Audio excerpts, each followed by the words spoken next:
animals. Cerita dibuka dengan suasana pesta romantis, di mana sepasang kekasih bernama Eva dan Mitch terlihat merencanakan masa depan mereka dan membicarakan jumlah anak yang mereka inginkan. Pesta itu terasa sangat hangat dan penuh kebahagiaan.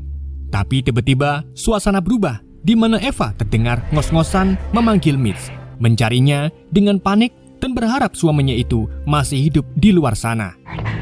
I need you. Trying the resort, but no one's answering. Scene kemudian beralih ke sebuah siaran berita yang mengungkapkan tragedi besar di Tasmania. Sebuah ledakan nuklir dahsyat menewaskan sekitar 1 juta jiwa. Peristiwa ini bukan akibat perang, melainkan kesalahan fatal militer Amerika Serikat. Seluruh penduduk pesisir Tasmania tewas seketika. Tragedi tersebut memicu kemarahan publik dan tuntutan pertanggungjawaban hingga akhirnya Presiden Amerika Serikat dipenjara. Cerita lalu berlanjut ke dalam sebuah pesawat yang membawa para aktivis kemanusiaan atau relawan, di mana Eva berada di antara para penumpang dan duduk bersebelahan dengan seorang ibu-ibu yang masih percaya anaknya mungkin selamat. Di layar pesawat, sebuah berita menegaskan bahwa seluruh makhluk hidup di Tasmania telah tewas akibat gelombang elektromagnetik nuklir yang merusak sistem saraf mereka. Meski begitu, militer tetap membuka perekrutan relawan sipil untuk menangani dampak bencana, terutama dalam pengurusan jasad para korban. Singkat cerita, mereka hanya tiba di bandara Devonport yang dijadikan sebagai pusat pengumpulan relawan. Di situ terlihat jelas bahwa hampir semua relawan datang bukan semata-mata karena misi kemanusiaan, melainkan untuk mencari anggota keluarga yang hilang. Eva pun demikian karena tujuannya adalah menemukan Mitch, suaminya. Ia lalu mencoba meminta izin menuju wilayah selatan yaitu Hobart, namun permintaannya ditolak oleh Letnan Welke.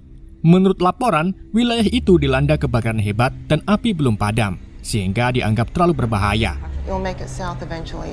Is it true what they're saying? Who was down there? Para relawan kemudian dikumpulkan dan diberi pengarahan. Tugas mereka adalah mengumpulkan dan menguburkan mayat. Namun suasana menjadi tegang ketika beredar rumor tentang mayat yang bisa hidup kembali. Komandan Vance segera menenangkan mereka dengan menjelaskan bahwa jika ada mayat yang bangkit, pergerakannya lamban dan tidak berbahaya. Ia juga menegaskan bahwa penanganan mayat hidup sepenuhnya menjadi tanggung jawab militer. Mendengar itu, Eva pun semakin terpukul. Yang artinya, jika suaminya masih hidup, maka dia akan ditembak mati.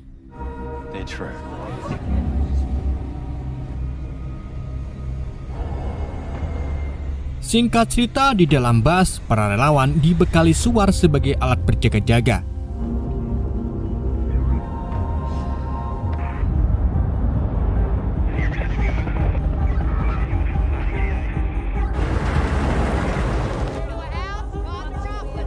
Setibanya di lokasi, para relawan dibagi berpasangan. Eva lalu memasuki rumah pertamanya bersama seorang relawan yang nggak tahu siapa namanya. Rumah itu sunyi dan penuh jejak kehidupan yang terhenti. Bahkan di meja makan masih terdapat mendoan anget dan secangkir kopi. Namun di halaman belakang, Eva menemukan mayat satu keluarga dalam kondisi masih utuh. Ia pun terdiam, membayangkan kehidupan mereka sebelum tragedi terjadi. Pada hari pertama, puluhan mayat berhasil dikumpulkan. Namun rekan Eva memilih berhenti karena trauma dan tak sanggup melanjutkannya.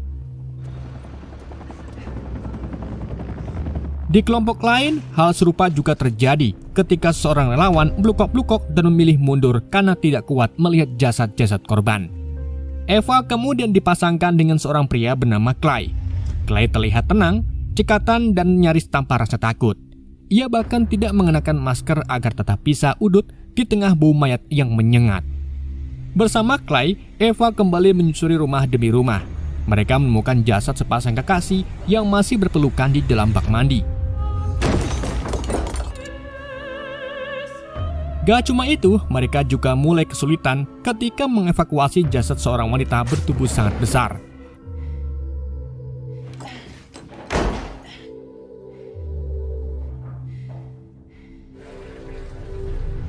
Singkat cerita, saat waktu istirahat tiba, Eva makan bersama para relawan lain. Di sana ia mendengar ibu-ibu membicarakan bahwa mayat yang bangkit seharusnya tidak ditembak, melainkan dikumpulkan untuk dianalisis agar penyebabnya bisa diketahui. Namun pembicaraan itu terhenti seketika ketika salah satu dari mereka menemukan anaknya telah meninggal.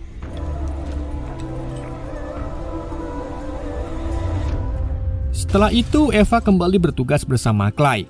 Mereka memasuki sebuah toko perlengkapan bayi yang kembali membuat pikiran Eva tertuju pada Mitch, terutama setelah keguguran yang pernah dialaminya dan sempat mengecewakan Mitch.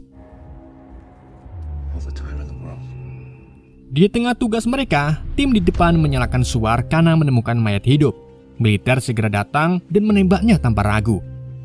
Setelah itu mereka memasuki sebuah basement garasi. Clay terkejut melihat mobil impiannya terparkir rapi dan masih sempurna. Ia tampak antusias, seolah ingin memilikinya. Namun perhatian Eva justru tertuju pada satu sosok di sudut ruangan.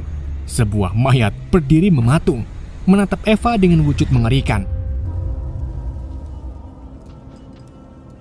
Melihat itu, Clay pun segera membuka pintu garasi dan menyalakan suarnya, hingga mayat tersebut langsung ditembak mati. Tak lama kemudian, para tokoh agama datang untuk wiritan dan memberi doa bagi para korban. Sejak kejadian itulah, Eva semakin banyak diam. Pikirannya kacau karena ia merasa mayat di garasi tadi benar-benar hidup.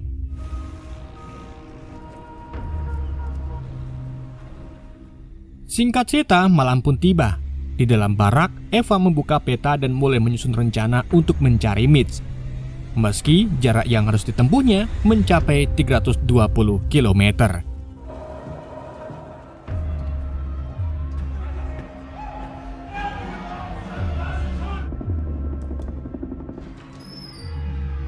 Tetapi saat mencoba kabur, ia dipergoki oleh Letnan Welky dan dipaksa kembali ke area relawan.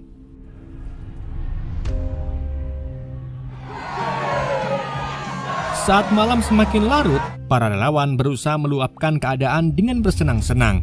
Eva lalu menemui Clay yang duduk sendirian sambil minum. Ia mengungkapkan niatnya mencari Mitch. Eva sedikit menceritakan, saat ledakan terjadi, suaminya sedang berada di pantai Watts Bridge untuk urusan pekerjaan. Tatapan mayat hidup di basement tadi siang terus terngiang. Hal itu pun membuat Eva yakin Mitch mungkin masih hidup dan ingin menyelamatkannya sebelum militer membunuhnya.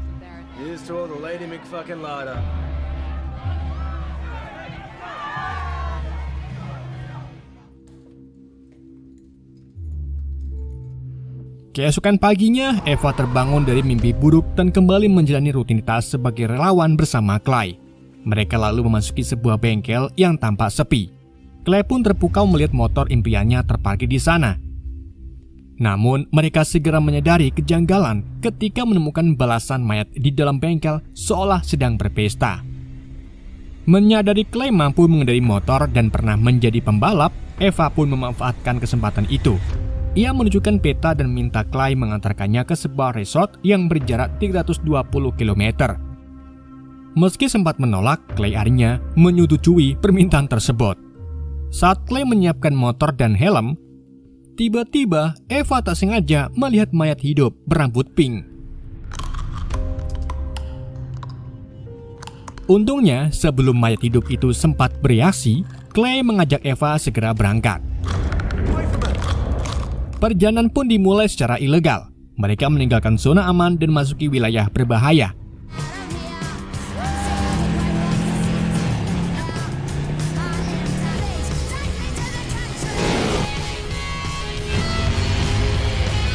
Di tengah perjalanan, tiba-tiba mereka berhenti mendadak saat melihat patroli petugas dan segera bersembunyi di balik mobil. Di saat itu, Eva melihat sesosok mayat berjalan ke arahnya. Tetapi sebelum mendekat, mayat itu ditembak oleh rombongan patroli tersebut. Setelah rombongan militer patroli tersebut pergi, mereka pun melanjutkan perjalanan menuju selatan. Wilayah itu terbakar hebat, persis seperti apa yang dikatakan oleh Letnan Welky. Dan karena kabut asap tebal, mereka pun mencari masker sebelum melanjutkan perjalanan. Setelah mendapatkan masker, mereka pun kembali berjalan menuju ke selatan.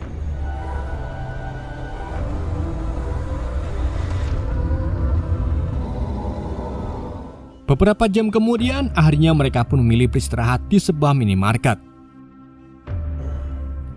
Di minimarket tersebut, Eva memijat Clay yang kelelahan setelah menempuh hampir 290 km demi dirinya.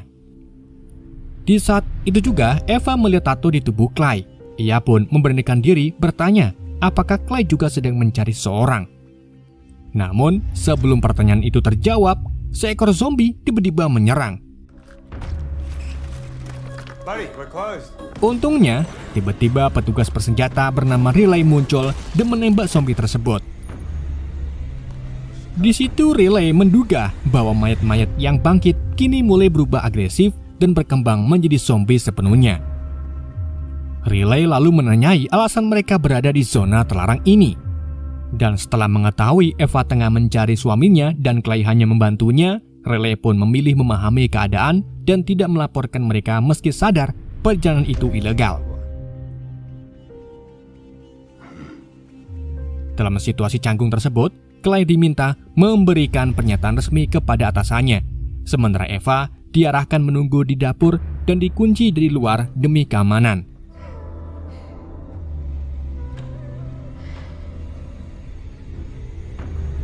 Setelah menunggu cukup lama, Riley akhirnya datang menemui Eva. Riley lalu mengabarkan bahwa Clay telah melarikan diri. Setelah itu, Riley pun menawarkan diri mengantarkan Eva ke Woodbridge. Meski curiga, Eva tak punya pilihan lain karena perjalanan seorang diri terlalu berbahaya. Mereka pun sepakat mengambil persediaan dulu sebelum berangkat ke sana.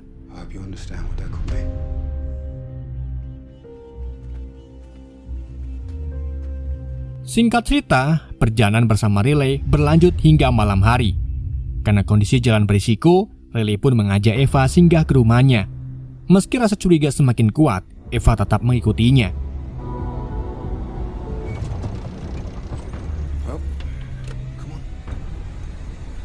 Di dalam rumah itu, Riley menyuguhkan makanan sambil menceritakan kisah istrinya yang bernama Katie. Ketika ledakan terjadi, Katie tengah mengandung anak pertama mereka.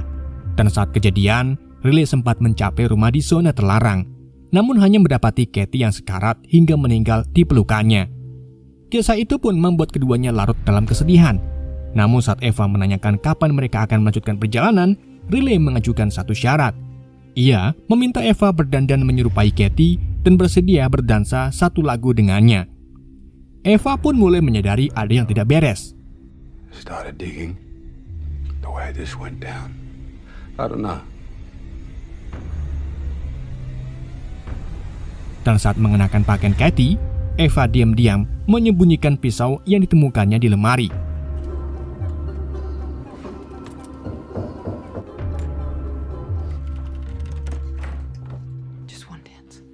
Setelah berdandan, Riley mendekat dan memeluk Eva sambil minta maaf, seolah ia sedang bersama istrinya.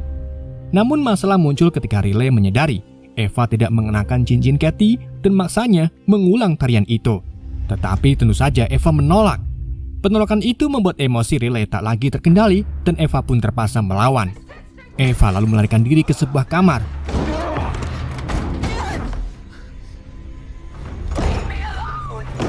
Namun di kamar itu ia mendapati Katie terbaring di ranjang dengan perut membesar dan hidup seperti mayat lainnya. Dalam kepanikan, Eva kabur melalui jendela menuju sebuah kabin tua.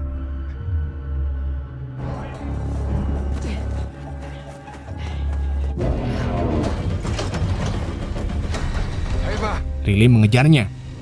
Dan disitulah situasi semakin mencekam ketika Shroud Center memperlihatkan puluhan zombie di rantai dan sengaja dikumpulkan oleh Riley. Sorry, alright.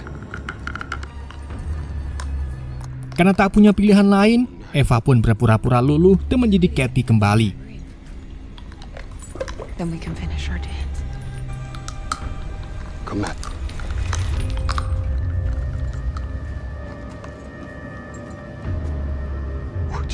Ia memeluk Riley dan berbicara lembut untuk menenangkannya. Namun Riley sudah terlanjur kecewa dan mengatakan bahwa Eva telah merusak segalanya. Untungnya Eva lebih dulu menikamnya hingga Riley tewas. Setelah itu, Eva pun mengambil kunci mobil Riley dan bersiap pergi. Namun sebelum sempat kabur, mayat Katie berdiri di depan rumah sambil memegangi perutnya. Karena takut, Eva pun langsung tancap gas dan melanjutkan perjalanan. Keesokan paginya, Eva terbangun. Ia lalu sadar dirinya kini harus melanjutkan perjalanan dengan berjalan kaki. Dengan membawa sebuah kapak, ia pun menyusuri jalanan sepi. Tak lama kemudian, tiba-tiba sebuah zombie yang mampu berlari cepat menyerangnya.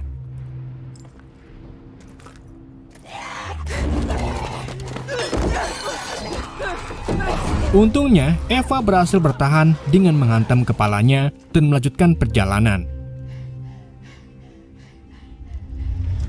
Dalam kondisi frustasi dan dehidrasi, Eva terus berjalan hingga malam dan menemukan sebuah mobil camper van yang ditinggalkan. Ia lalu mengeluarkan 4 mayat dari dalam mobil itu, lalu beristirahat.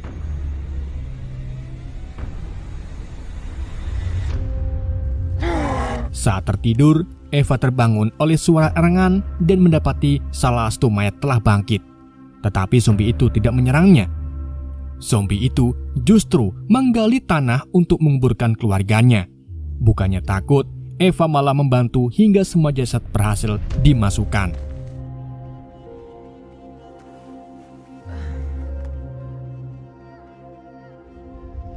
Setelah itu, zombie tersebut berdiri mematung, seolah meminta dikuburkan bersama mereka. Tak berpikir panjang, Eva pun menghabisinya agar bisa dikubur bersama orang-orang yang dicintainya. Di hari berikutnya, Eva akhirnya tiba di resort tujuan utamanya. Tempat itu sunyi dan terasa kosong.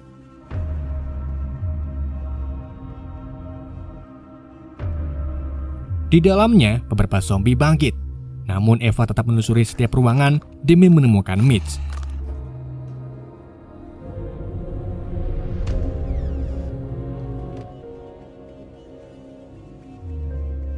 Hingga di sebuah kamar terakhir, ia menemukan tubuh Mitch yang kaku dan gosong. Namun kesedihan itu semakin dalam ketika Eva menyadari Mitch tidak sendirian. Ternyata suaminya selingkuh dengan wanita lain.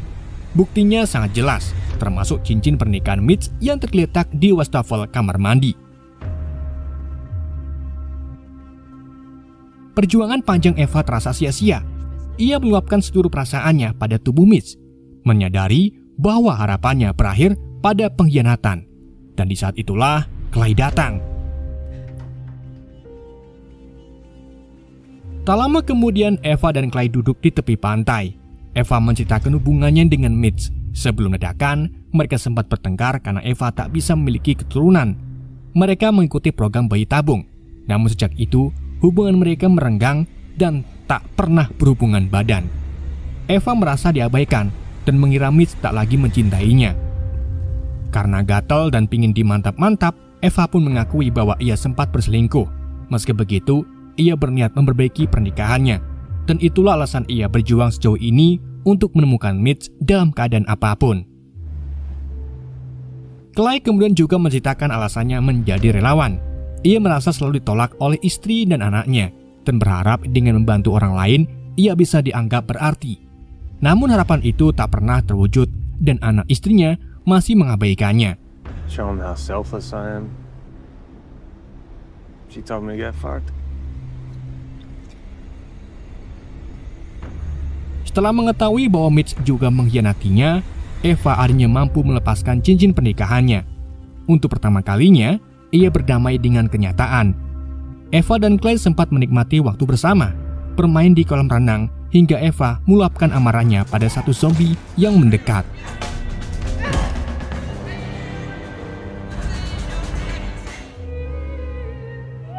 Saat pagi tiba, mereka melepaskan jasad Mitch ke laut sebagai perpisahan terakhir, lalu melanjutkan perjalanan.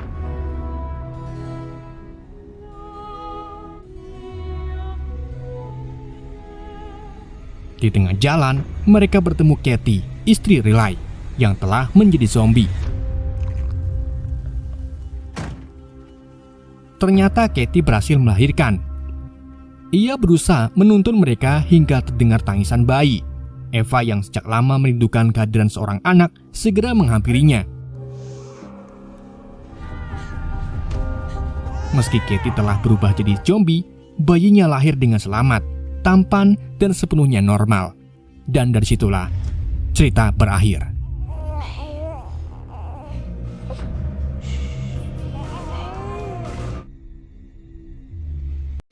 Oke, itulah alur cerita film We Bury the Dead. Semoga kalian terhibur dengan alur cerita yang saya bawakan. Mohon maaf jika ada kesalahan dalam penyampaiannya ataupun penyebutan nama. Sekian dari YND, sampai jumpa di video berikutnya.